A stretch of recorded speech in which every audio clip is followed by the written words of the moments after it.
Olá pessoal, bem-vindos à nossa imersão do Tribunal de Justiça do Estado de São Paulo, gabaritando TJSP, e nosso vídeo número 2 da imersão, tudo bem? Então quero que você acompanhe aí comigo, deixa eu jogar aqui para você visualizar, vamos lá? Olha só galera, então nós estamos aí no vídeo 2, certo? E quero tratar aqui desses assuntos, serão os assuntos tratados nesse vídeo. As matérias do concurso de escrevente técnico judiciário, as estatísticas, né, o que mais caiu no concurso de todos os tempos aí, né, ou seja, de todos os anos, e um plano de estudo como ser aprovado no concurso do Tribunal de Justiça. Lembrando, né, que é um plano de estudo que eu entendo ser simples, mas muito efetivo, que vai te proporcionar a possibilidade real de aprovação no concurso, tá? Então vamos visualizar aqui as matérias relacionadas a esse concurso. Bom, é o seguinte, pessoal, a banca examinadora, a Vunesp, ela, na verdade, ela dividiu o concurso do Tribunal de Justiça por blocos. Então nós temos aqui o bloco 1, e normalmente é assim mesmo, tá? Tradicionalmente é dessa forma. Então a matéria de língua portuguesa, nada mais, nada menos do que 24 questões. Então veja, são 24 questões aí de 100, então é muita questão. Você realmente precisa estudar bem a matéria de língua portuguesa. Tá super afiado, né? Porque às vezes o candidato ele, eu preciso estudar direito. É claro que você precisa estudar direito, só que direito é a parte da legislação. É quase que um copia e cola, com toda sinceridade. É óbvio que tem muita coisa, por isso que as pessoas não passam num concurso, não são aprovadas no concurso do Tribunal de Justiça, porque elas deixam para estudar em cima da hora. E aí fica quase que impossível de você adquirir tanta informação num pouco espaço de tempo. Agora, se você estudar de uma maneira planejada, de maneira inteligente, com certeza absoluta você vai escrever seu nome lá na lista de aprovação, ok? Então nós temos aqui, ó, item 1, análise, compreensão e interpretação de textos, de diversos tipos de textos verbais, não verbais, literários e não literários.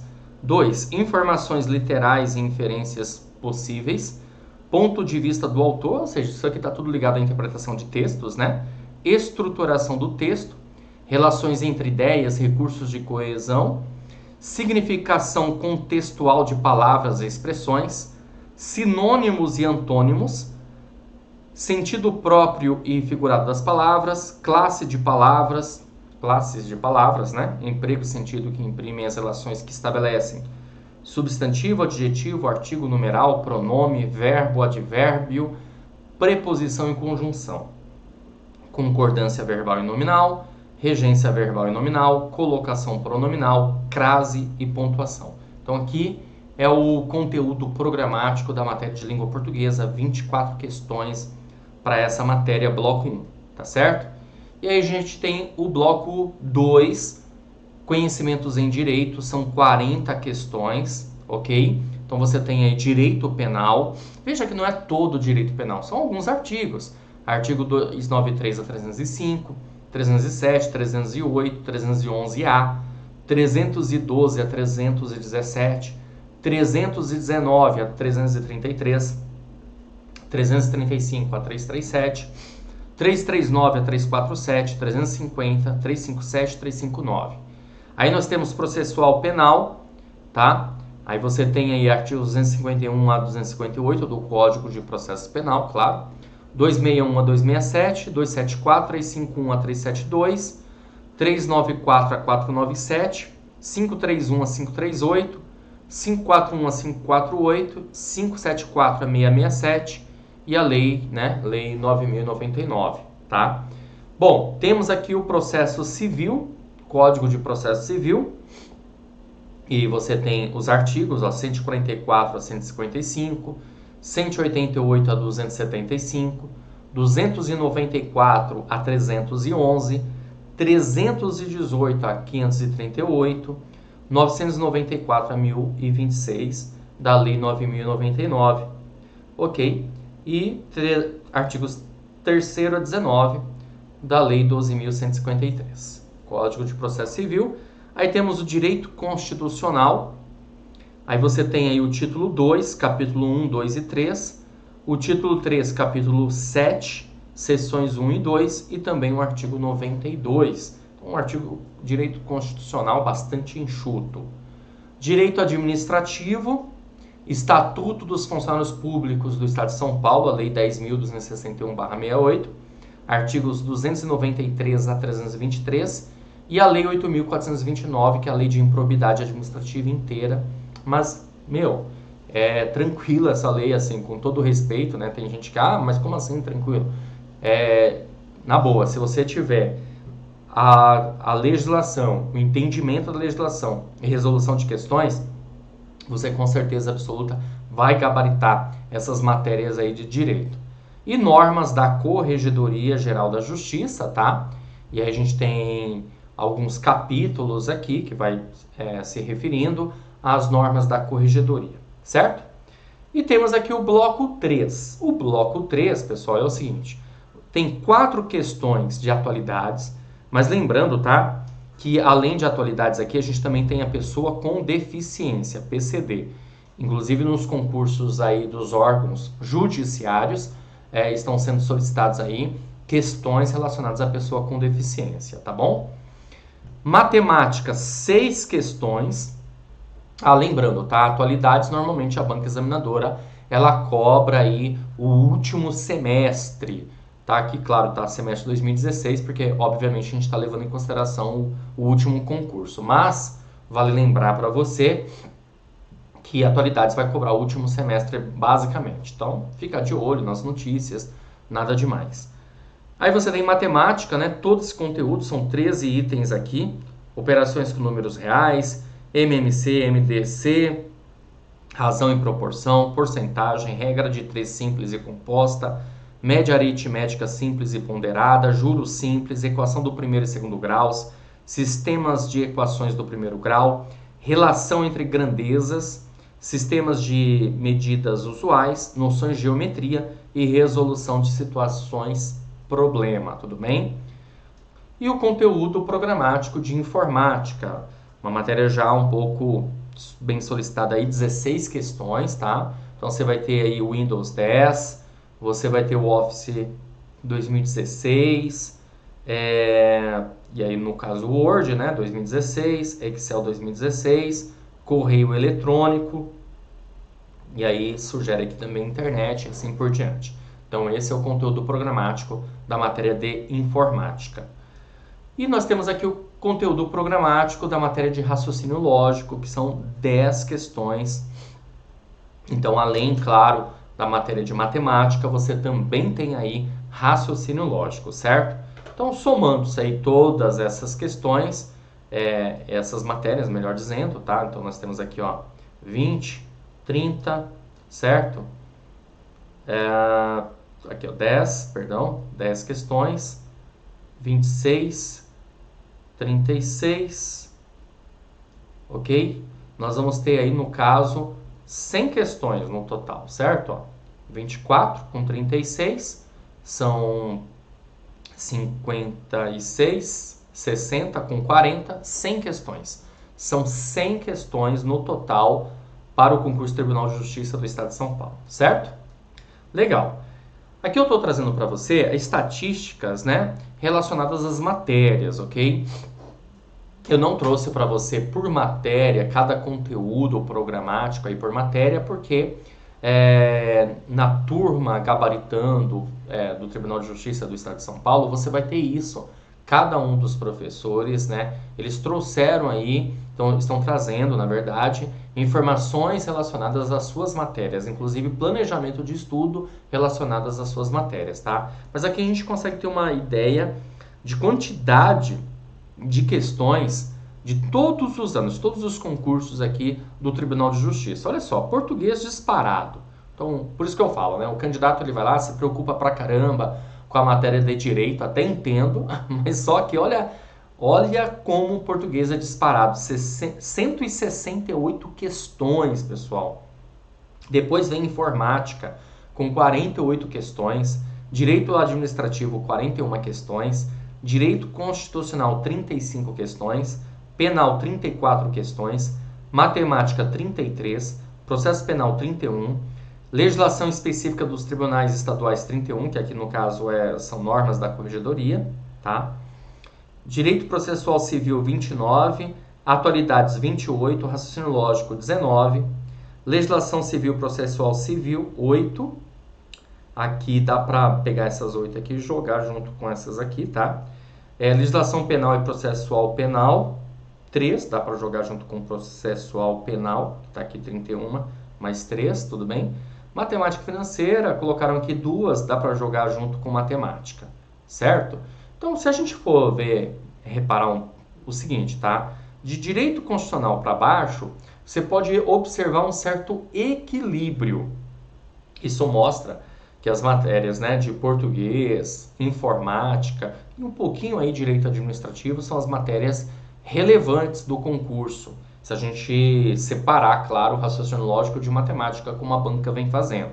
Se a gente colocar junto, aí nesse caso nós vamos ter português, informática, raciocínio lógico e matemática, certo? Então, sabendo dessas informações, você consegue montar um plano de estudo que seja adequado a esse tipo de concurso. De nada adianta, por exemplo, você estudar somente as matérias, obviamente, que você mais gosta, o direito, por exemplo, que é uma matéria que a gente acaba gostando, né? Você vai estudando, você vai gostando, só que aí não tomar cuidado com as matérias de português, informática, matemática e raciocínio lógico, certo? Então, vamos visualizar aqui uma ideia de plano de estudo que nós podemos ter aí, ok? Deixa eu só sair aqui da frente para você visualizar melhor. Ó, bom, para um bom plano de estudo, o que você precisa ter, meu amigo? Você precisa ter aulas. E nesse caso aqui, eu vou sugerir para você aulas online. Aí você fala, tá, por quê? Porque você trabalha com curso preparatório? Claro que eu trabalho, evidentemente. Mas é porque eu entendo que as aulas online elas são melhores do que aulas presenciais.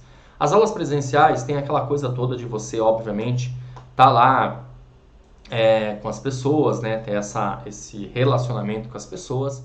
Porém, muitas vezes você acaba perdendo o foco. As aulas online você consegue montar um plano de estudo adequado. Claro que você precisa ter o quê? Disciplina. As aulas online você normalmente vai ter aulas aí de 20 minutos, 25 minutos, mais ou menos nessa média, tudo bem? E aí, dentro disso, você monta o seu plano de estudo adequado para que realmente você possa mandar super bem, tá certo?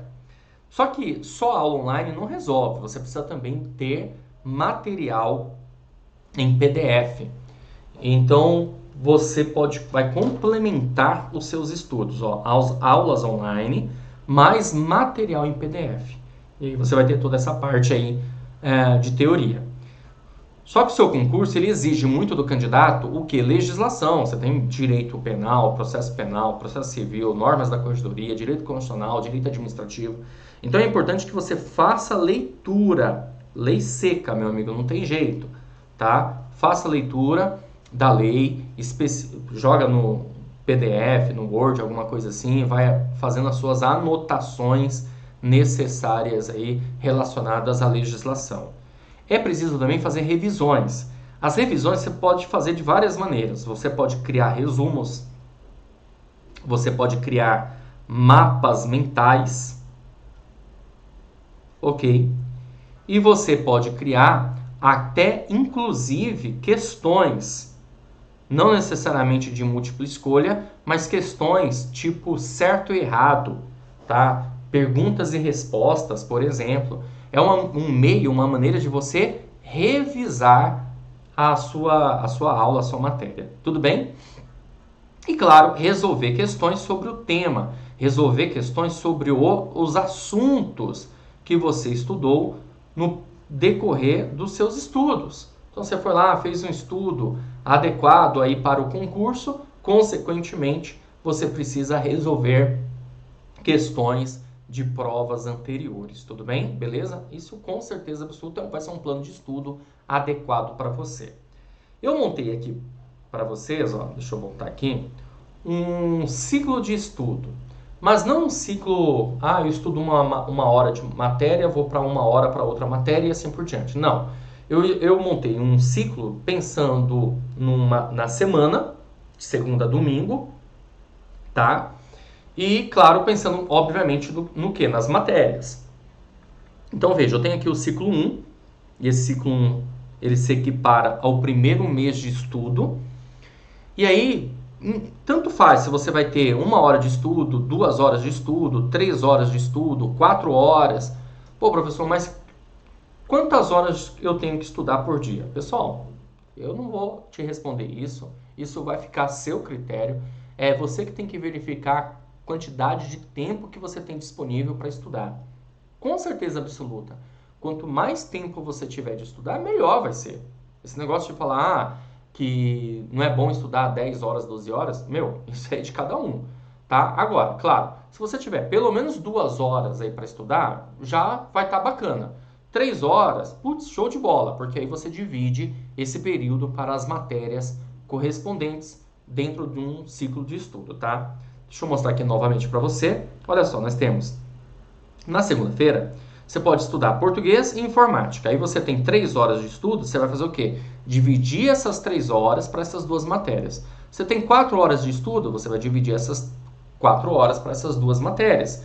Você tem 2 horas de estudo, então 1 hora para cada matéria, certo? Claro, sempre respeitando fazer um intervalo entre uma matéria e outra de 10 minutos a 15 minutos para você dar uma descansada. Beleza? Então, na segunda-feira, português e informática. Isso no nosso primeiro ciclo. Na terça-feira, matemática mais direito constitucional. Na quarta-feira, português e informática. Você volta de novo para essas 2 matérias. Na quinta, matemática e direito constitucional. E na sexta, português e raciocínio lógico. Olha só, apesar de raciocínio lógico ter um número maior de questões, eu estou colocando aqui no nosso primeiro ciclo matemática. Por quê? Porque é evidente, a gente precisa primeiro ter uma noção total aí da matéria de matemática para depois cair matando em cima de raciocínio lógico, ok? Acho mais interessante dessa forma, tá certo? Você pode, claro, mudar. Aqui é uma ideia, uma noção de um plano de estudo que você pode montar, certo? Beleza, deixa eu voltar aqui. Bom, aí, nosso segundo mês, que já vai ser o nosso ciclo 2. Lembrando, tá? Se por acaso você perceber que no ciclo 1 você teve pouco tempo para estudar e não conseguiu avançar nessas matérias, aí vale a pena no segundo mês você dar continuidade a esse ciclo. Aí você altera, aí no caso o ciclo 2 vai ser a partir do terceiro mês, tudo bem? Então vamos lá. Se por acaso der tudo certo, no segundo mês vai ser o seu ciclo 2 e aí você vai fazer o seguinte, ó, segunda-feira, raciocínio lógico e direito administrativo. Na terça, português e informática. Na quarta, raciocínio lógico e direito administrativo. Na quinta, matemática e direito constitucional. E na sexta, raciocínio lógico e direito administrativo. Repare que no ciclo 1 e no ciclo 2, eu estou colocando sempre aqui, no sábado, questões. Você vai resolver questões relacionadas aos temas, aos assuntos que você teve durante a semana. E no domingo, né, se for possível, você vai fazer revisões. Agora tem um detalhe que eu quero chamar a sua atenção, que é o seguinte. Vamos supor que você tenha condições de estudar no período da manhã e no período da noite. Só um exemplo. O que você pode fazer então?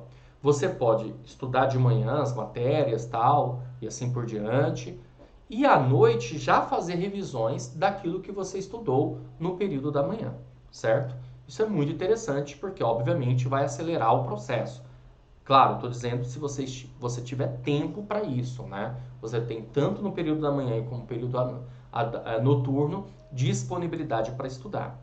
Se você não tiver essa disponibilidade, aí você vai verificar a sua disponibilidade de estudar, ou no período da manhã, no período da tarde, ou no período da noite, para fazer esses ciclos aqui, ok? Dando continuidade, vamos para o ciclo 3. O ciclo 3, nós vamos utilizar aqui o terceiro e quarto mês. Claro, levando em consideração se você conseguiu fazer bem aí o ciclo 1 e o ciclo 2, tá? Se for necessário, você prorrogue aí para os outros meses, tanto o ciclo 1 como o ciclo 2. Vamos lá. Ciclo 3. Segunda-feira, normas da corregedoria e matemática. Processo civil e raciocínio lógico. Quarta, direito penal e informática. Quinta, processo penal e português. Sexta, constitucional e administrativo.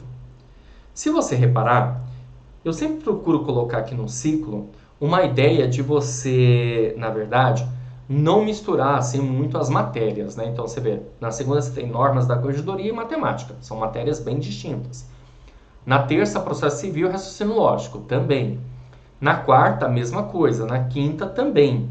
Na sexta, que as matérias ficaram um pouquinho mais parecidas, tá? Mas beleza, direito constitucional, administrativo, dá para relevar, até porque você assistiu essas matérias, né?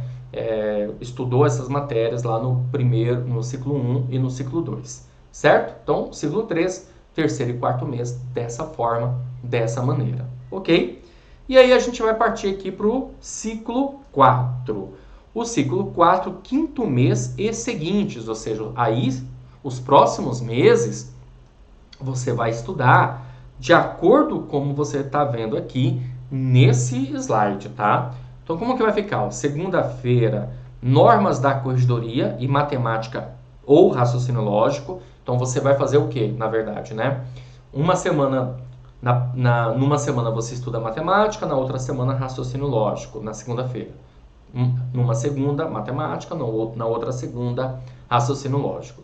Na terça-feira, direito processual civil, e aí você vai dividir a matéria, né, nesse dia, com atualidades e estatuto da pessoa com deficiência.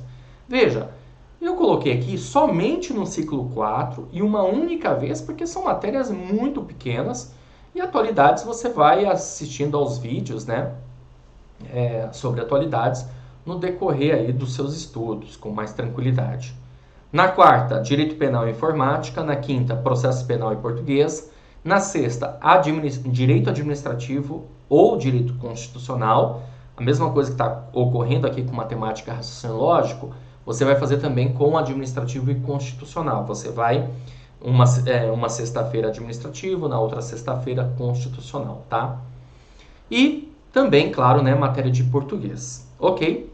Eu só vou voltar aqui um pouquinho para mostrar uma coisa para você, tá?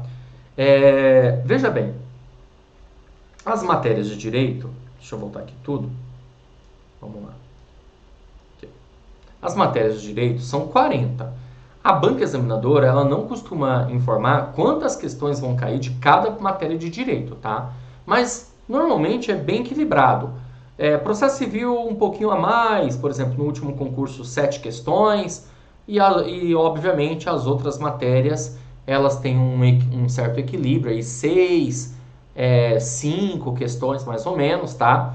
Para dar essas 40 questões, ok? Então tem um certo equilíbrio com as demais matérias, ok? Nessa faixa aí. Normas da corregedoria, por exemplo, no último concurso foram 5 questões, e aí eu acho que os outros direitos em torno de 6 questões. Tá certo? No último concurso, o processo civil teve 7, mas não necessariamente vai ter 7 novamente no próximo. Então, existe um certo equilíbrio, ok? Só para você ter uma ideia, uma noção. Deixa eu voltar lá onde eu parei. Nós estávamos aqui justamente no ciclo 4, né? Então, veja, pessoal, que esse ciclo 4, a partir dele, a partir do quinto mês, tá? Como eu falei, se tudo der certo, você vai seguir esse parâmetro e com certeza absoluta você estará muito bem preparado para o concurso. E aí é só manter esse foco de estudar sempre todas as matérias, fazendo as suas revisões para que você realmente tenha toda a possibilidade do mundo de ser aprovado no concurso Tribunal de Justiça, tá? Para estudar muito bem, você precisa desses 4 pontos aqui, ó, que eu vou colocar no slide para você visualizar comigo. Você precisa desses 4 pontos, que é a captação da informação, e a captação da informação ela se dá por meio, né, de aulas, vídeo, tá? Mais PDF, ok? Então, quando você consegue ter essas duas coisas juntas, aí, vídeo mais PDF, você estará captando a informação, que é muito importante. Só que você precisa produzir também, né? Ou seja, lembra que eu comentei que as aulas online, elas têm, na minha opinião, uma grande vantagem, mas não significa dizer que você vai cruzar os braços e ficar assistindo um vídeo como se assiste um filme. Você vai ter que fazer as suas anotações. Você vai pausar o vídeo, vai anotar o que o professor explicou, as observações. Se, por exemplo, você tiver um PDF da aula que está sendo ministrada, você vai imprimir esse PDF, vai transformar o seu PDF num material, num caderno, numa apostila, tudo bem? E vai fazer as suas anotações nesse material, ok? Legal. E aí o que você precisa? Você precisa também de resolução de quê? De questões. Milhares e milhares de questões, certo? Coloquei aqui a plataforma Vencendo Concursos porque na nossa turma, Gabaritando TJ, nós temos cadernos de questões de todas as matérias, milhares e milhares e milhares de questões para você resolver, ok? E você precisa fazer o processo de revisão. O processo de revisão é justamente transformar as suas aulas, o seu conhecimento num resumo, ou em mapas, ou em fichas, ou até mesmo transformar as suas aulas em questões, certo? Então, dessa forma, dessa maneira, com certeza absoluta, você estará muito bem preparado para o concurso Tribunal de Justiça do Estado de São Paulo, certo? Bom, seguinte, galera, amanhã nós teremos aí o nosso último vídeo da imersão para o Tribunal de Justiça do Estado de São Paulo. E amanhã eu vou mostrar para você como você pode fazer parte da turma Gabaritando TJ São Paulo. Eu vou mostrar para você como que funciona a turma, quais são as vantagens de você ser aluno nosso aqui no Vencendo Concursos para o concurso do Tribunal de Justiça do Estado de São Paulo e o que nós vamos oferecer para você para que você faça a sua matrícula e comece a estudar conosco, tá certo? Isso amanhã nós vamos, obviamente, trabalhar essas informações e muito provavelmente o vídeo de amanhã será o vídeo mais importante aí dessa imersão. Então você não pode perder, fique ligado. Grande abraço, até amanhã. Valeu!